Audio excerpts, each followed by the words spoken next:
وماشي. فين شيكابالا يلعبها الله لابراهيم صلاح، يلم ابراهيم، ارفع راجل، اوه هدف جميل جميل جميل. احمد حسن، ياه بقول لكم لو في جرأة هجومية والله الزمالك يجيب جوان. وحان في الدقيقة 32 في الدقيقة 32 يعني يحط الزمالك هدف حلو قوي.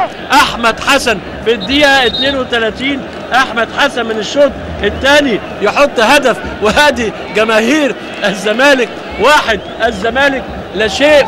المغرب الفاسي ومباراة اخرى ستلعب بعد هدف التقدم ملعوبة. ولو الزمالك من الصبح يلعب بسرعة كده، ادي حسن دخل عمل سلام كده لاحمد حسن، واللي كان بره واقف في البلكونه بقى ولا في اي حته بنقول له الزمالك جاب هدف في الدقيقه يعني 32 من زمن الشوط الثاني. اهو بص حضراتكم، يا سلام يا سلام لما الكره تبقى سريعه.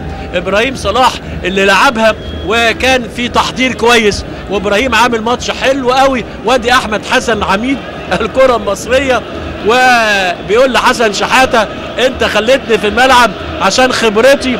1 الزمالك لا شيء المغرب الفاسي. واحرج لحظات المباراه بقى ايه اللي يعمله الزمالك دلوقتي؟ اوعى انما اسلام عوض يلم اسلام، هل زي ما يعملها هناك على طول عمر جابر؟ مين هيستنى هنا؟ اوه الهدف الثاني، على الهدف الثاني جعفر يحط الهدف الثاني. احمد جعفر يحط الهدف الثاني في الدقيقه 88 عشان الزمالك يبقى 2 والمغرب الفاسي لا شيء في نفس الكوره ونفس الكربون. وهدف احرزه احمد حسن بطريقه احمد جعفر احرز هدف الثاني بطريقه احمد حسن في الدقيقه 88.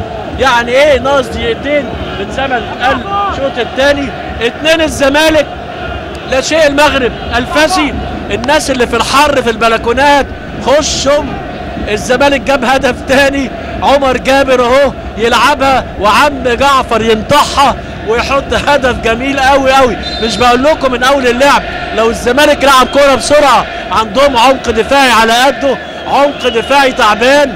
2 الزمالك لا شيء المغرب الفاسي في مفاجاه كبيره جدا. ايه نوع المفاجاه؟ مش عشان الزمالك جاب